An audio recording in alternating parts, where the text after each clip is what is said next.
Cameron from IPD to talk to you today about how to fix some annoying drips from oil in your driveway from your car. Now, mainly this will cover P80 cars, which is 850s and 70 series cars from about 93 to 2000. Now, these cars have not much history of oil leakage short of the turbocharger drain pipe, which was pretty common and has been for a long time, and we've got a kit to address that as well. As these cars get more miles and as they age, though, we're starting to see a lot more in customer cars and hear on the phone calls and over the internet about people losing rear camshaft seals and rear crankshaft seals. And as those age, they're going to shrink up and dry, and if you haven't maintained your PCV system, that can contribute to it as well. So today we're going to talk about the basics of how to identify a rear camshaft seal leak and the basics of replacing them. Now, this particular car is a 1998 S70 T5, so it still has a distributor. The 99 and later P80 cars aren't going to have that, but the idea is essentially just the same. These cars are dual overhead camshaft, meaning there's an intake side camshaft and an exhaust side camshaft. And accordingly, there's going to be an oil seal associated with the rear of each one. On this car, the rear oil seal on the intake side is underneath the distributor cap, so it's a matter of removing that to gain access to it. On the other side, on the exhaust side, is the camshaft position sensor. Same story there. To access the seal, you simply remove that and you can replace the seal. Now, how do you know if you need to do those seals or you need to do the rear crankshaft seal? It's pretty simple. If you get that oil on the bottom of the car and you look up here and it's dry underneath both the distributor and the camshaft sensor, then it's probably your rear main seal. If, in fact, you find some oil drippings in the trail underneath one or both of these, then you know it's the cam seals, and those are much easier to replace. So let's talk about the basics of that first. Now, in this particular car, I've already removed the air box so that we can get a little bit easier access to it. We determined by checking out and looking at everything that, in fact, on this car, the source of the leak is from the exhaust camshaft seal, which is under that camshaft position sensor.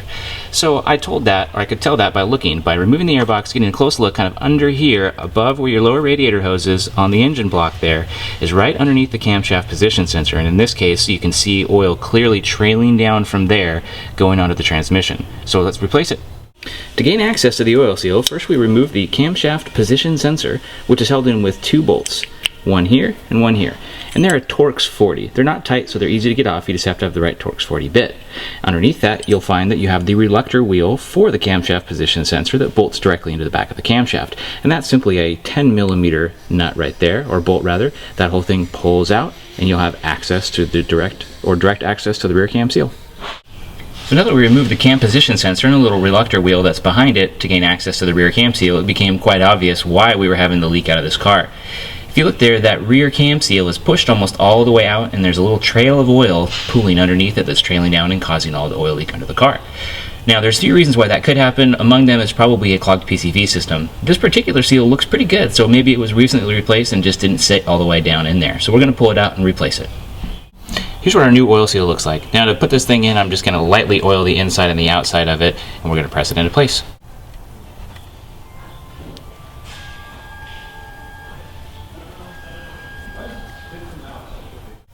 So now we've got the old seal removed and the new seal replaced. It's a little bit of a pain to get that new seal in, but just make sure you press it in evenly. Sometimes using a little 1/4 inch extension or something, or a large socket that's the right diameter, about 30 mil, can help you tap it in evenly.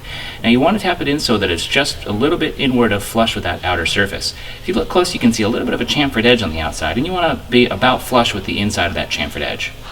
So that's the gist of it for taking care of those annoying oil drips. If you have a rear camshaft seal that needs to be replaced, it's fairly easy as long as you have a little bit of patience and the right tools. The seals themselves are rather inexpensive, and we have the L-Ring brand ones on our website, which are the OEM replacement ones. They work great, last a long time, and they're only a few bucks. So take the time to take a good inspection and see where that oil is coming from and take care of it now before it becomes too late.